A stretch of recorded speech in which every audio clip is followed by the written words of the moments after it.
Fala pessoal, sejam bem-vindos a mais um episódio do Race Podcast. Eu sou o pastor Samuel Brum e estou super feliz, honrado, animado demais por esse episódio, que quem me conhece sabe que eu tenho falado muito sobre um tópico, já vou revelar, calma, não fiquem ansiosos, a gente vai conversar bastante aqui sobre isso, algo que eu sinto que é mais espiritual do que a gente imagina, e hoje nós vamos falar sobre como a nossa saúde física pode interferir negativa ou positivamente com a nossa vida com Deus, nosso devocional, nossa relação com Deus. E aí, será que isso é realmente latente nos nossos dias?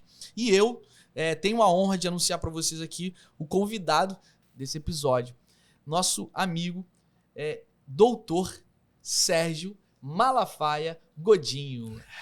Olá! Vamos lá.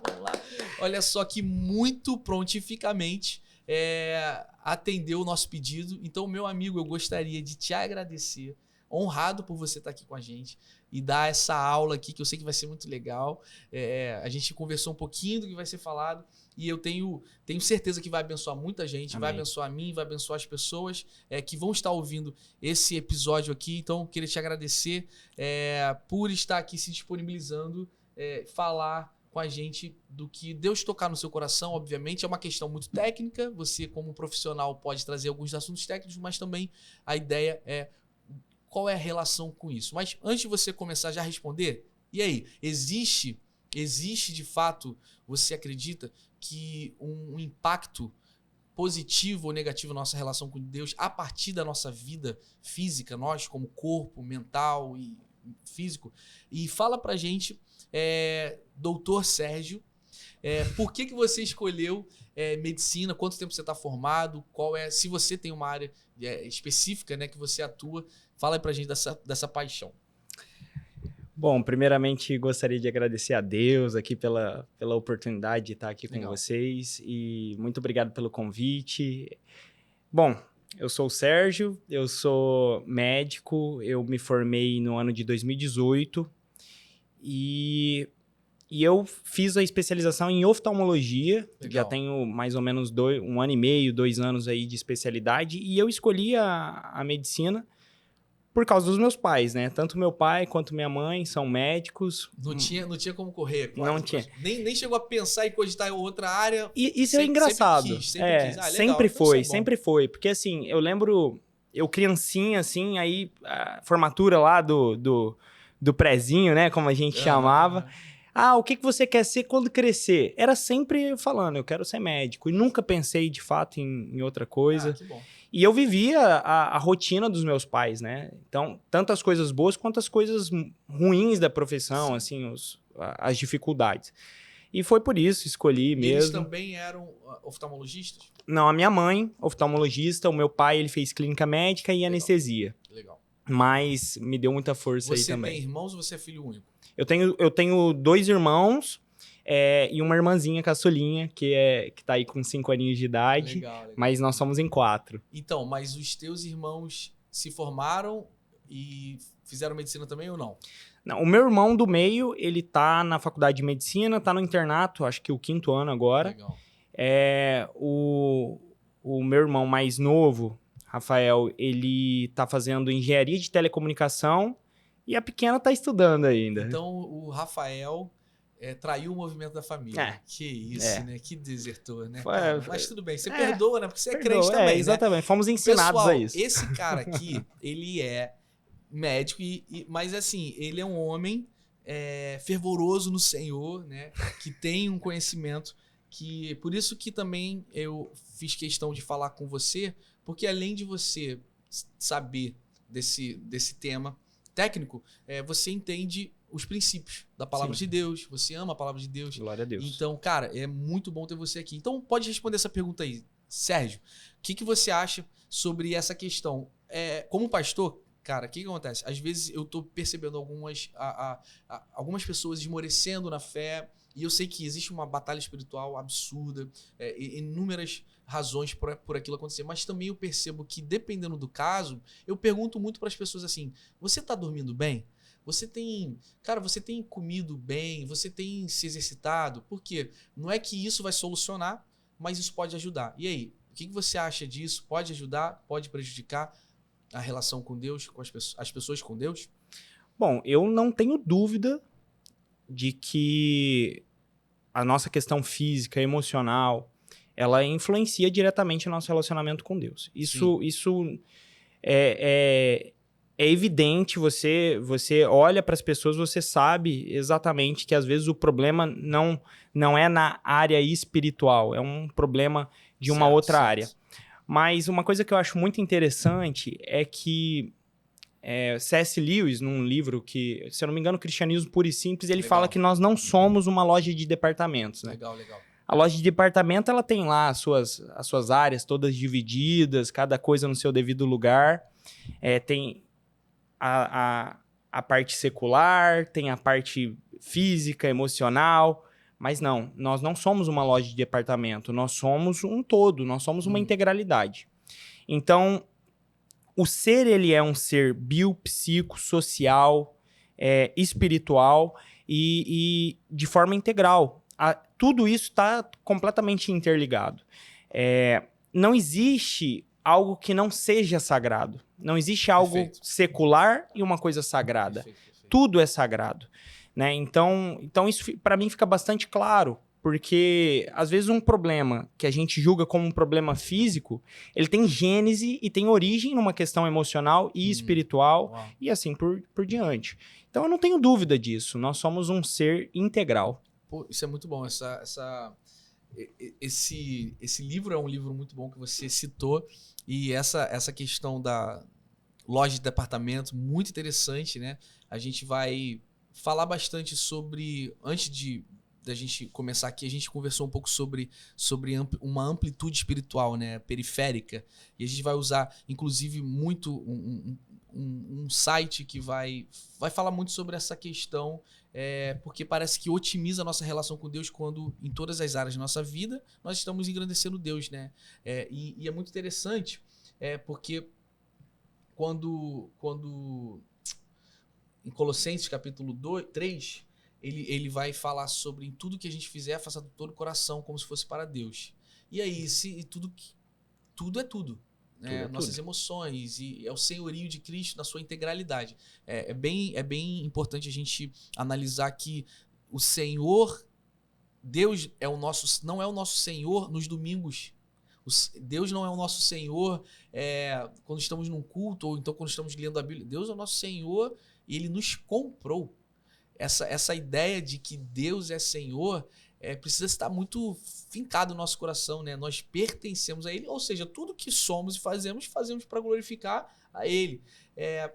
Me fala um pouquinho a gente vai bater um papo aqui, né? E assim, mas me fala um pouquinho quais na sua ótica, na sua percepção, seriam hábitos que podem ajudar, e nem muito minuciosos, mas assim, geral. Eu acho que todo mundo já meio que já tem uma ideia, mas assim, geral, hábitos que podem já ajudar uma pessoa, por exemplo, a ter um devocional com mais efetividade. Uma coisa simples. Ela tá sonolenta, porque, Sérgio, tem uma questão espiritual. Quando você vai começar a ler um livro, tem uma dor de cabeça, um sono, certeza. Isso tem uma questão espiritual, mas também não há dúvidas, como a gente já respondeu, que também tem a questão de uma desorganização, a vida tá uma bagunça. Me fala aí alguns hábitos que você pode dizer que pode potencializar a nossa atenção, nosso mental, né, para absorver a palavra e ter mais fome, mais sede, mais responsabilidade na nossa relação com Deus. Bom, primeiro eu acho que a gente tem que se perguntar o que é um hábito, né? O hábito, ele é um comportamento repetido, cotidiano, e como todo comportamento, ele vai ter uma consequência, né? Então, certo. Quando a gente pensa na vida devocional com Deus, eu acho que é importante a gente tentar analisar o que esse comportamento ele gera de consequência que vai me ajudar a ter uma vida devocional. Então, assim, não simplesmente fazer, mas entender o porquê que está fazendo. Eu acho que isso é uma coisa bastante importante, né? A gente ter ciência do que aquilo vai gerar para poder ter a consequência disso, o resultado, com o objetivo, ou seja, estabelecer uma meta, um plano bem definido e saber aonde quer chegar, né?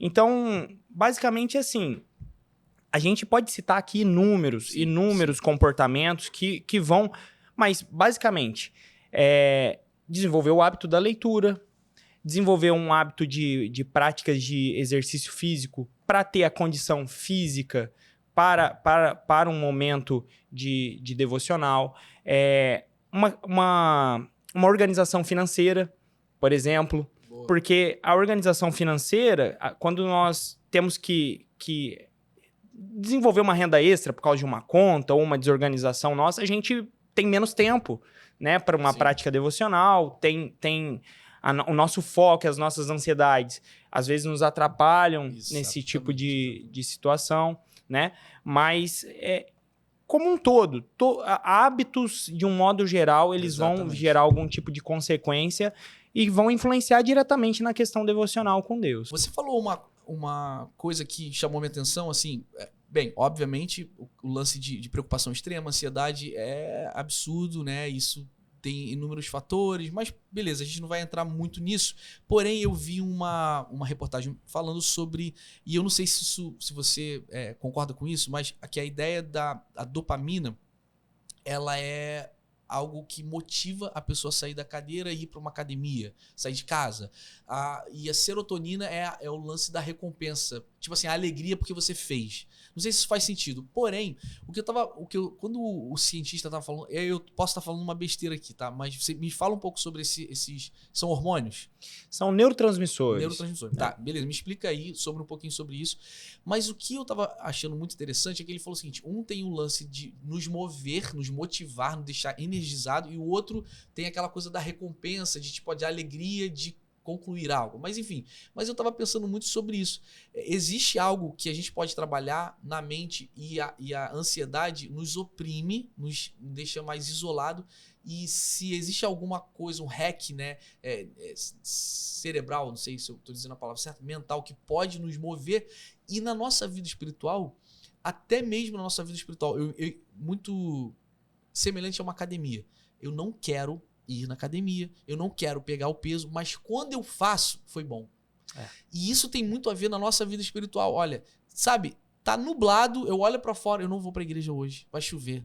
Eu não tô afim, eu posso assistir no YouTube, ou então eu não tô afim de ler a Bíblia, eu já li, sabe, aquela coisa assim, uma fraqueza, um desânimo, mas depois que se faz, tem uma sensação boa, porque você fez, e isso faz bem pra você.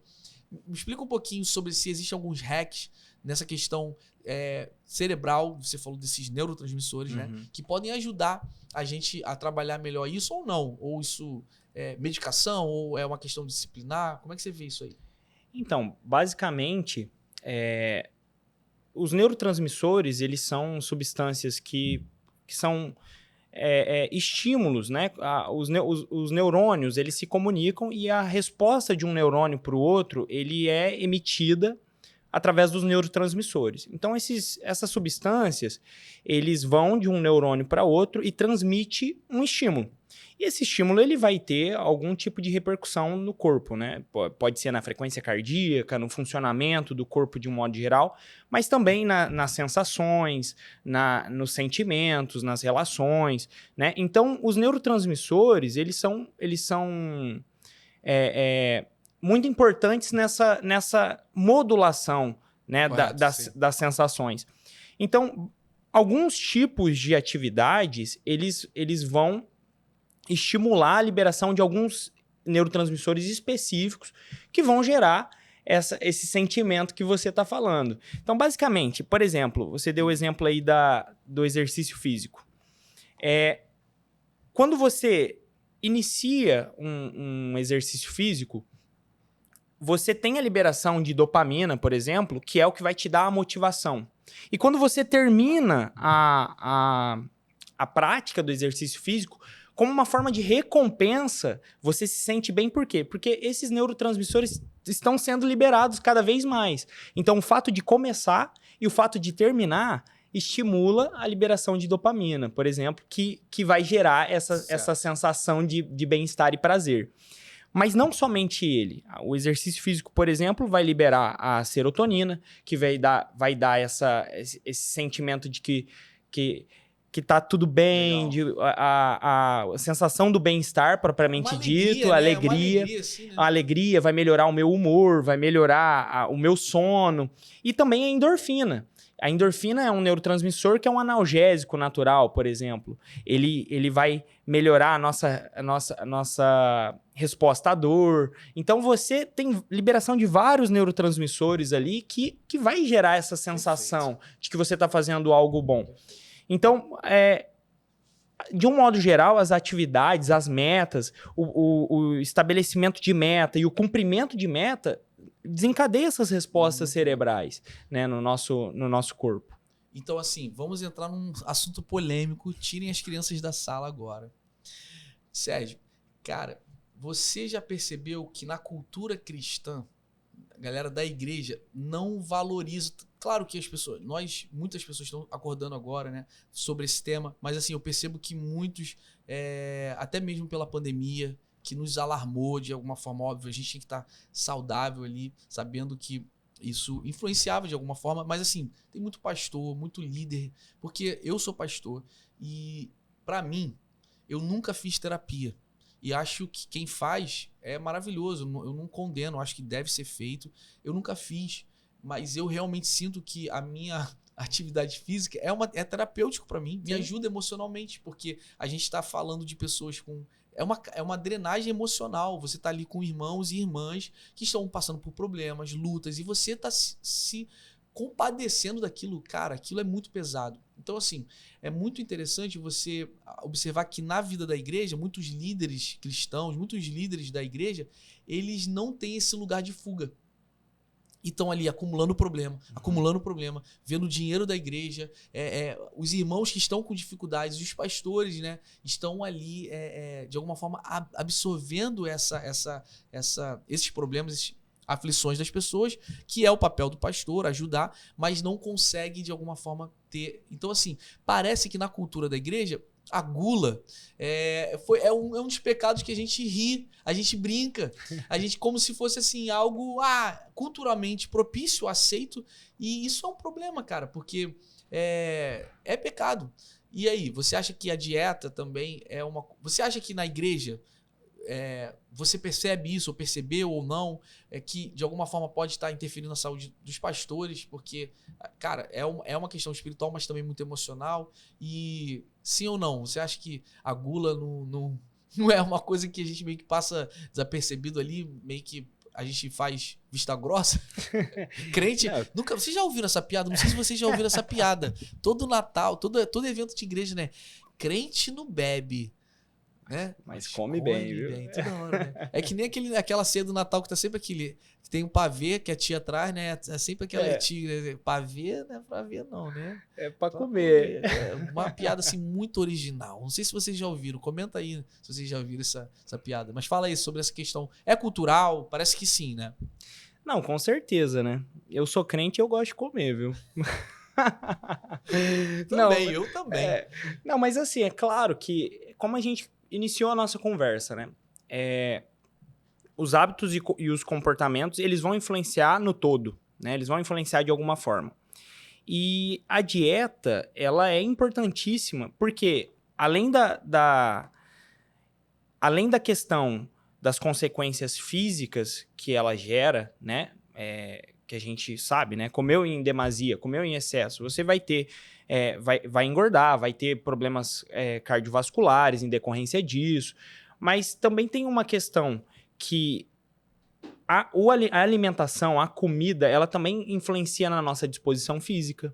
Ela também influencia na nossa capacidade de absorver informação, né?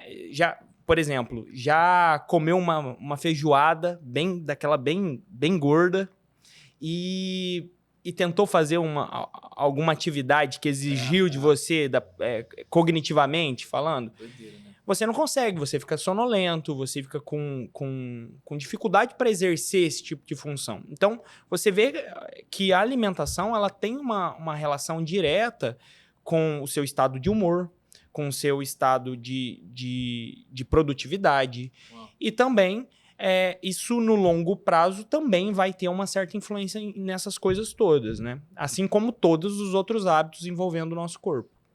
E aí você fala, aí a gente vai até voltar para um ponto anterior, você falou a palavra humor, que parece que a gente meio que fica triste quando, é tipo pecado, né? Tem aquela coisinha ali do pecado. Você comeu muito, você eu não precisava ter comido tanto.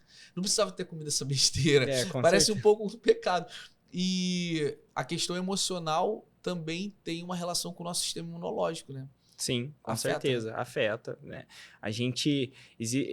A questão é... Existem doenças que se manifestam, que são agravadas ou iniciadas por problemas emocionais, né? E isso é bastante comum. Em medicina, a gente vê isso diariamente, pessoas que têm repercussões físicas Sim. por problemas que se iniciaram do ponto de vista emocional. Uau. Cara, é muito interessante isso. E, assim, nos ensina que há prevenção, há medidas preventivas.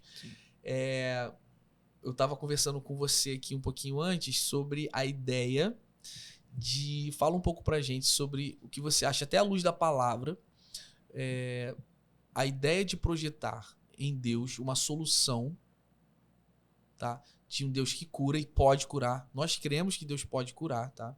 Nós cremos no sobrenatural de Deus, mas parece que a gente talvez até projete mais responsabilidade nessa intervenção sobrenatural divina e não celebra tanto a prevenção.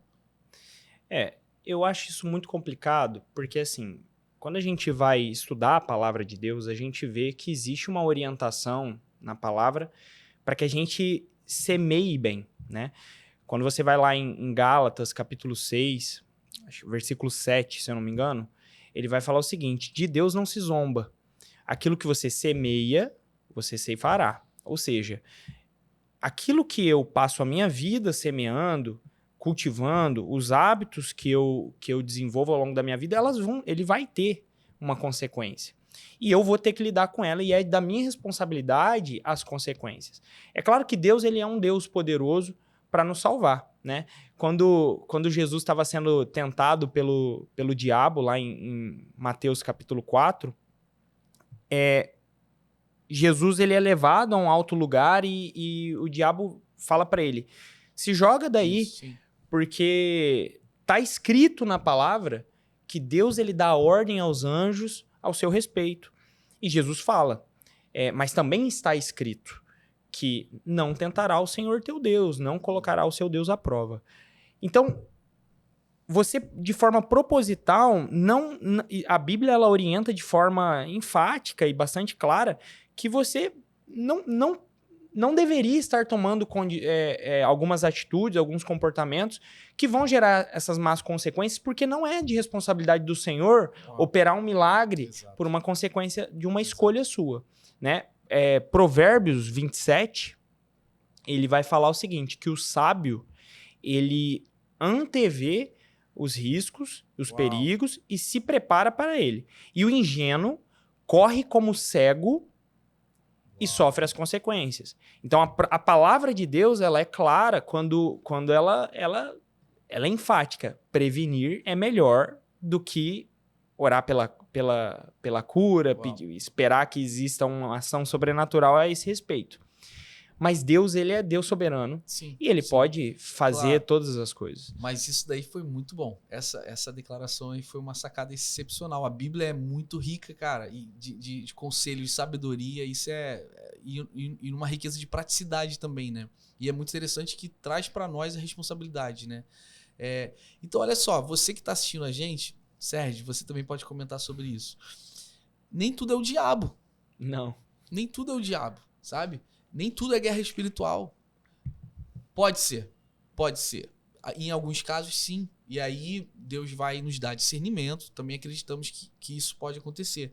Mas, antes de colocar a culpa no diabo, já viu aquela historinha, né? Que o cara tava andando na rua e o diabo tava sentado no chão, chorando. E aí, o cara vai conversar com o diabo. Ô, diabo, por que você tá chorando? O que aconteceu? Aí ele fala assim, pô, tudo sou eu. Eu sempre sou culpado, nem é isso tudo, sabe?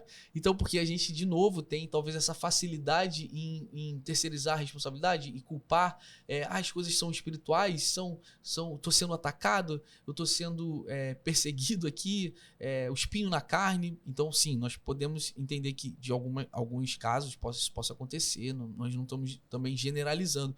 Mas nem tudo é o diabo, né? Nem tudo é o diabo. É só uma consequência natural de um descaso, de uma falta de sabedoria nessa prevenção que você falou. Exatamente. A palavra ela fala que nós erramos pelas nossas próprias paixões, né? Pelas nossas próprias concupiscências. Então, assim, é claro que o inimigo ele usa as nossas dificuldades para nos fazer pecar, né? Ele trabalha, ele anda como um leão, certo. Né? Buscando a quem possa tragar. Mas a verdade é que nós temos uma responsabilidade. Nós temos uma capacidade de escolha que foi dada por Deus, a imagem e semelhança dele, para tomar escolhas, para viver pelas escolhas também. Então, eu entendo exatamente isso. Eu entendo que aquilo que a gente faz, ela vai gerar uma consequência. O que é sábio, no meu entendimento? É sábio você entender aquilo que você está fazendo e fazer porque você entende que aquilo vai gerar algo que vai contribuir com aonde você quer chegar. Perfeito.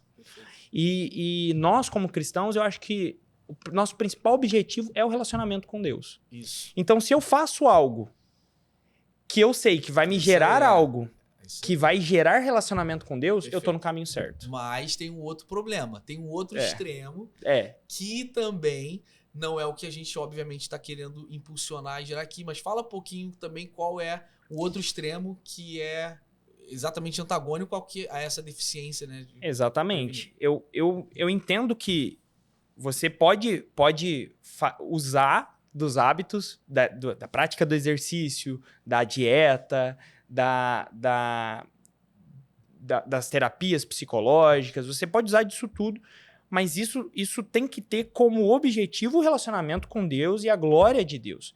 A partir do momento que essas coisas passam a ser o seu Deus e você passa a viver para essas coisas, isso aí passa a ser uma idolatria. Isso também vai para o outro extremo, né? Isso vai para um lado que você começa a deixar de louvar a Deus, deixar de engrandecer, depender de Deus, para confiar na sua performance, para confiar naquilo que você ingere, né? Então aquilo passa a ser a sua religião, aquilo passa a ser o seu Deus. E esse é um grande problema. Porque a sociedade, se você parar para pensar na sociedade atual, esse culto ao corpo, esse culto da imagem, né? As redes sociais, aquele status, isso cada vez mais frequente, mais difundido e mais incentivado. Então, é mais ou menos quando a gente pensa, por exemplo, é muito fácil de entender isso quando a gente fala a questão do dinheiro, né? O dinheiro trabalhar para você e não você trabalhar para o dinheiro. É basicamente isso. Você utilizar dessas coisas para se achegar a Deus. Sim. E não fazer com que essas coisas te separem de Deus, né? Exatamente. Que como São Agostinho falava que o problema não é a riqueza e também não precisa demonizar o dinheiro.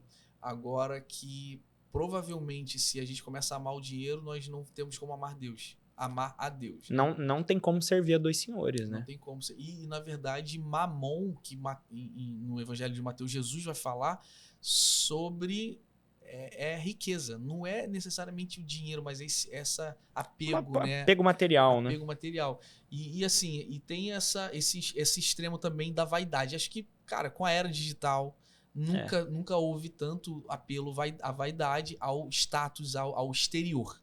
Também, esse é uma linha muito complicada e assim, muito comum nesses dias, porque o mundo é sensorial.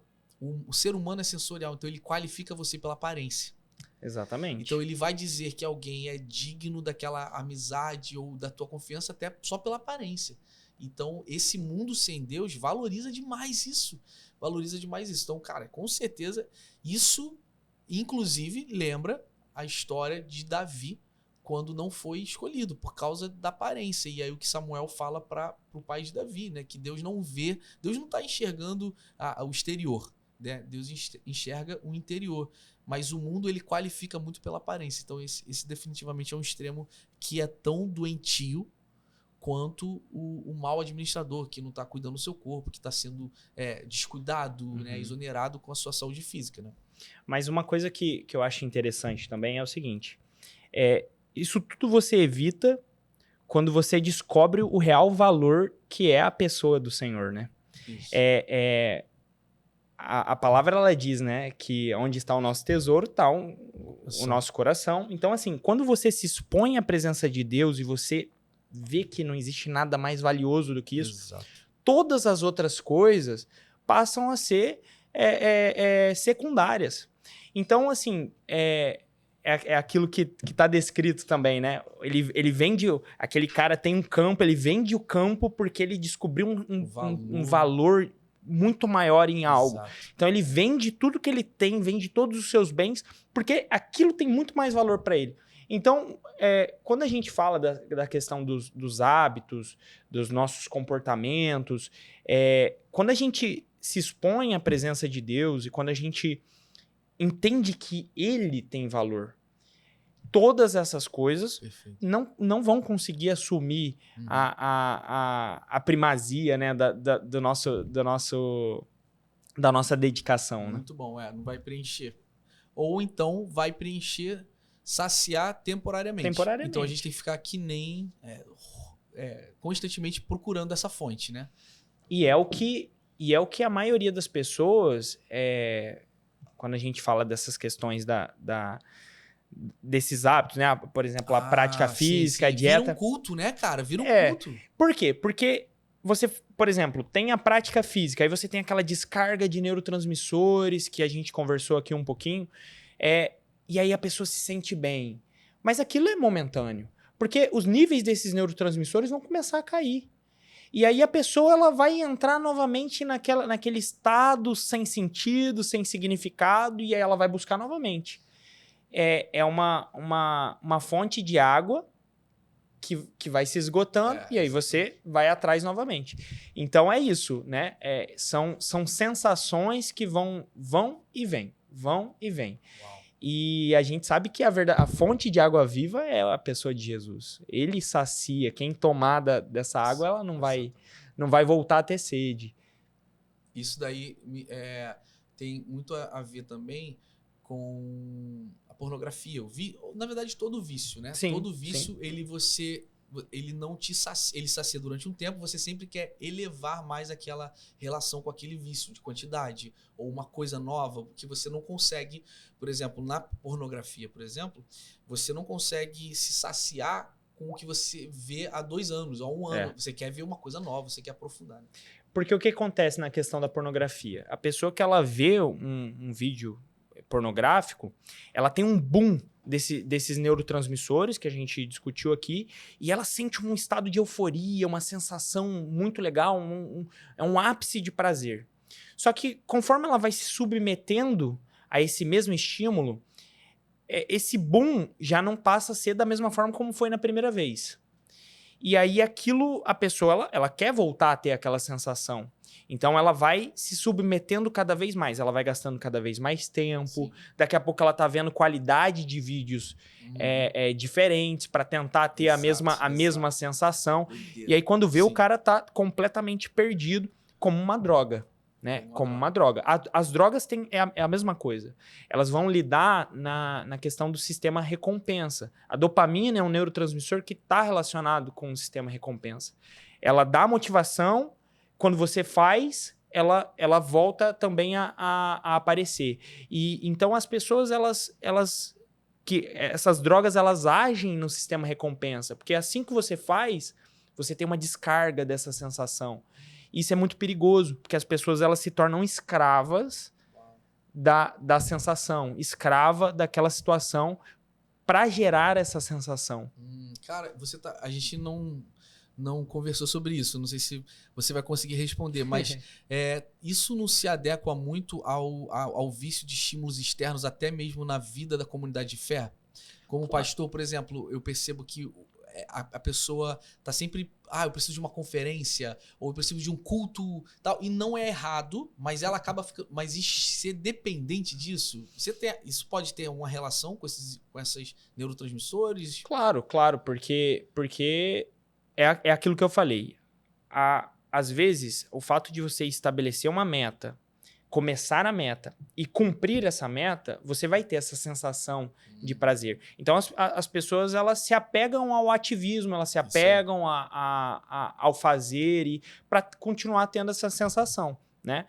Então, é isso. Na verdade, toda atividade humana, ela tá exposto a esse tipo de situação. Interessante. Então, assim, eu queria te fazer uma pergunta sobre descanso. Muito importante. Fisicamente, mentalmente e biblicamente, na verdade, também. E a gente estava falando sobre a cultura da igreja, do crente. O crente raiz. Não é o crente Nutella, não. Tô falando do crente raiz, que meu irmão. Meu irmão, é reunião de oração segunda-feira, terça-feira, cura e libertação, quarta-feira é reunião das crianças. Todo dia tá ali no culto, então o descanso foi demonizado. Né? E o ativismo foi celebrado. Isso é um perigo. É um tumor. Foi um tumor. Na Rest Church, a gente fala muito sobre um pilar cultural do descanso e que não é a exoneração da vida com a igreja, que não é o descaso, que não é preguiça, mas é aquele descanso para que a gente fique forte na vocação. E aí, o que você adicionaria sobre o descanso, o impacto que isso tem na nossa vida espiritual e, claro, na nossa vida física? Bom, em relação ao descanso, a primeira coisa que eu falo é que na criação Deus descansou. Isso. Né? Então, mas é como se Deus tivesse ficado cansado? Não, não é. É porque o descanso ele é fundamental. Uhum.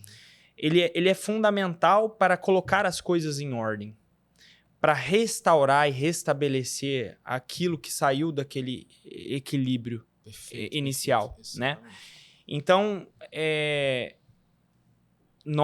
a gente hoje na nossa sociedade, que é uma sociedade assim que tá cada vez mais trabalho, mais produção, a gente tá... É exatamente isso, a gente demoniza a questão do descanso, a gente acha que tá tendo que toda hora tá produzindo alguma coisa, fazendo algo, e se sente mal quando a gente tá descansando. Isso aí, ainda tem isso, né? E na verdade é muito pelo contrário. Quando você se abstém, quando você se retira, é aí que a sua produção ela aumenta. Existe uma disciplina que eu estudei, estou fazendo um curso de teologia chama Espaço para Deus. Legal.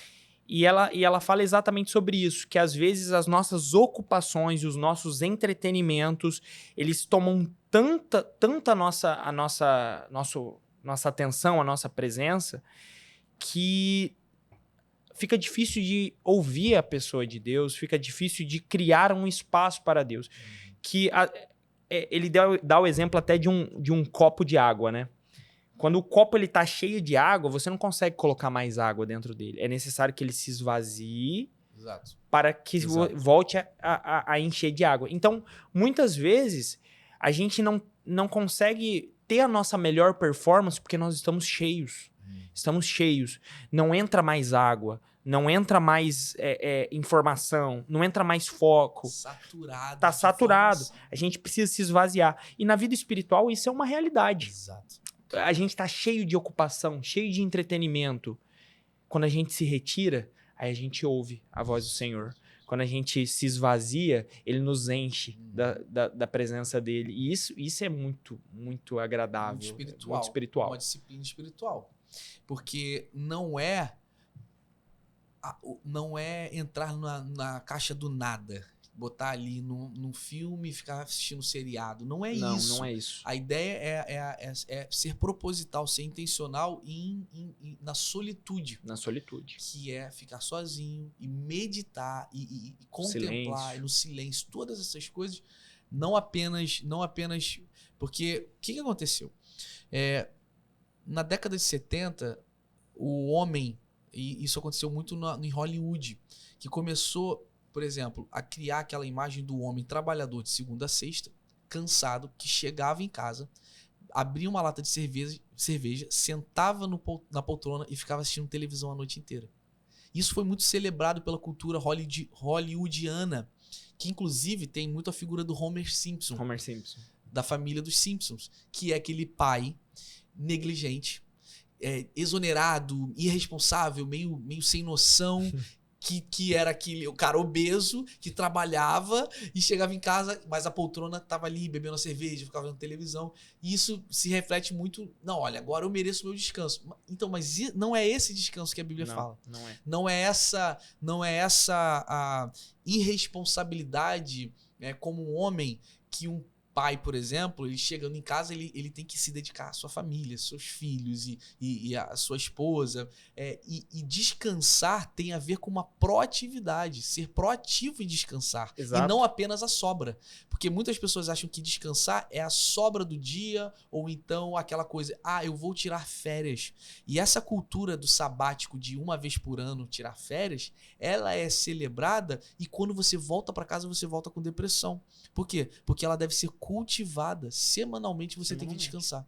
A Bíblia nos ensina sobre isso. Agora, não significa que descansar é você ir para Balneário de Camboriú toda semana, meu amigo. É você ficar em casa, mas saber descansar, se esvaziar, ter tempo com Deus e não ficar no celular. Né? Eu mesmo, na minha rotina, às vezes, eu tô em casa, eu tô lavando a louça, eu tô ouvindo um podcast, tô respondendo um e-mail, fazendo 2, 3 coisas. Parece que nós estamos sendo dentro de um sistema que a gente está acelerando informação e isso tá deixando a gente doente. Principalmente se a gente não souber ser intencional a esse descanso, que é bíblico e honra a Deus, né? Porque a gente vai ficar mais saudável. A gente tem que... Existe um tempo para todas as coisas. E o tempo de descanso, ele tem que ser um tempo estabelecido, intencional do descanso. E como eu falei, o simples fato de você descansar e dormir, ele vai gerar também a liberação de neurotransmissores que vão nos dar mais a capacidade de desempenhar as nossas atividades. Então, na verdade, quando a gente olha para o descanso, a gente pensa que é simplesmente não fazer o nosso trabalho ou deixar de fazer ou fazer coisas que a gente gosta. Mas não necessariamente isso. É você estabelecer um tempo para restauração do seu corpo. Perfeito. Então, na hora de dormir, fazer uma higiene do sono. Na hora de você deitar, você não ficar colocando estímulos em cima de você. É você verdadeiramente descansar, repousar, ficar numa posição confortável, é você deixar com que o seu corpo se restaure, deixar que as funções que foram desgastadas através das suas atividades, dos seus exercícios, dos seus pensamentos, é deixar que isso volte ao original, se reinicie. Perfeito. Cara, isso é muito bom, muito bom. A gente podia ficar aqui falando sobre isso, porque começa a vir tanta ideia, tantos hacks, né, ferramentas e assim, como a gente tá inserido num lugar sutil, perigoso, que parece que a gente tá muito adiantado, mas na verdade, lembrando dos nossos avós, aquela coisa da calmaria, tomar um cafezinho, ouvindo um rádiozinho uma vez ou outra, né? Parece que a gente perdeu isso, né? Essa simplicidade que também vai nos enriquecer, né? Meu amigo, eu gostaria de te agradecer por isso aqui, por esse tempo que você ministrou para nós, para cada pessoa que está ouvindo. A gente está crendo que, de alguma forma, esse episódio aqui é um pouco diferente, mas, na verdade, ele pode ser libertador. Para muitos de nós, muitos de vocês que vão estar ouvindo isso aqui, esse episódio, esse vídeo, algumas coisas que você pode receber em Deus, pode ser em virtude de algumas coisas, hábitos e um shift, né? Uma mudança aí de chave na sua mente. Obrigado demais pelo teu tempo. Foi muito bom ter você aqui. E eu quero também agradecer vocês aqui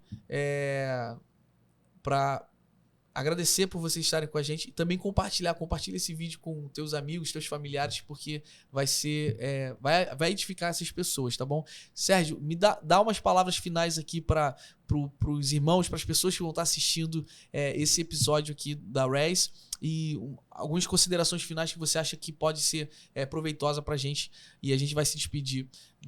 Mais um episódio aqui. Até a próxima. A gente vai se ver na próxima vez. Fica ligado nas nossas redes sociais. É com você, vai lá. Bom, eu acho que para fazer uma síntese, né? Tudo é sagrado.